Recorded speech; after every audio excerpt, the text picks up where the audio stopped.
Comment favoriser le sommeil de nos enfants?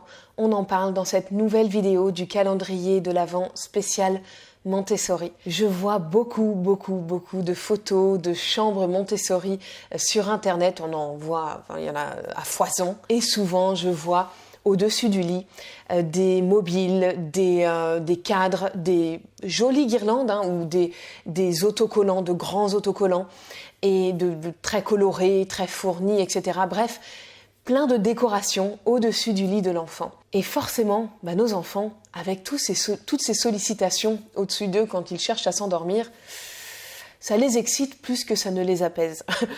En fait, l'espace sommeil doit être un espace le plus épuré possible. Donc, gardons toutes ces sollicitations visuelles pour l'espace de jeu de notre enfant, sans d'ailleurs trop surcharger cet espace de jeu et d'activité non plus. Mais vous comprenez l'idée, c'est que dans la chambre, en tout cas dans l'espace sommeil de notre enfant, un matelas au sol suffit et je vous assure, c'est beaucoup moins cher que d'avoir plein de décorations au-dessus qui viennent finalement stimuler, solliciter l'enfant alors qu'on a envie, non pas qu'il soit stimulé, mais qu'il soit au contraire, qu'il s'apaise. Et alors, vous allez me dire, oui, mais moi dans la chambre de mon enfant, il y a des jeux et il y a aussi son lit. Ok, bien sûr, mais alors essayez, autant que faire se peut, d'aménager sa chambre de sorte que quand il est dans son lit, qu'il est censé s'endormir, donc se calmer, s'apaiser, etc., qu'il n'ait pas les jouets, les jeux, les activités sous ses yeux ou directement dans son champ de vision.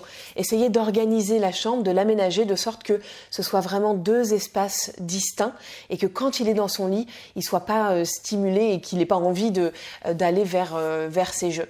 Donc, c'est juste une organisation, un aménagement peut-être à faire dans la chambre de votre enfant et essayez de réduire les sollicitations visuelles, d'avoir par exemple des peintures unies au mur, des couleurs sobres, douces et unies. Évidemment, on ne va pas vers des couleurs qui stimulent comme le rouge, des couleurs flash, etc. Même au sol, on peut avoir un tapis par exemple, mais qu'il soit pareil de couleurs unies, avec des couleurs en tout cas sobres, plutôt que des gros motifs qui vont encore une fois stimuler l'enfant. Sur internet, chaque semaine, je vois des photos de chambres Montessori avec marqué Montessori et la chambre n'a plus rien à voir avec la pensée de Maria Montessori.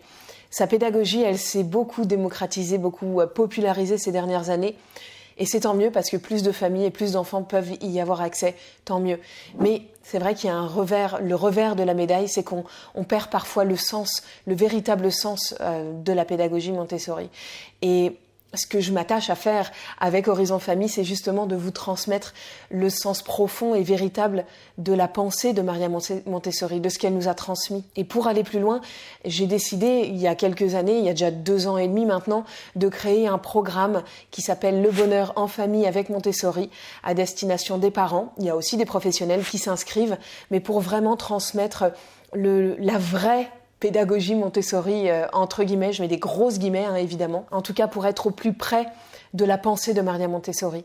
Et dans ce programme, je dis pas seulement il faut faire du Montessori pour faire du Montessori, on n'est pas dans cet esprit-là, on est plutôt dans pourquoi notre enfant agit comme ça, pourquoi il s'endort mal par exemple, pourquoi il fait des crises, des tempêtes émotionnelles, pourquoi il est impulsif, il tape d'autres enfants, des adultes, pourquoi il crie à tel moment dans le magasin, voilà, tous ces comportements qu'on a du mal à décrypter, eh bien c'est ce que je m'attache à faire dans ce programme et à faire comprendre le pourquoi notre enfant agit comme ça, qu'est-ce qui nous donne à voir au-delà de ce comportement, qu'est-ce qu'il y a derrière. Et on cherche à répondre aux besoins de nos enfants en mettant un cadre clair et structurant à l'intérieur duquel il a toute sa liberté et toute la liberté pour grandir et s'épanouir dans un environnement évidemment avec beaucoup de bienveillance. Si vous êtes intéressé par ce programme, eh bien je vous invite à cliquer sur le lien autour de cette vidéo dans la description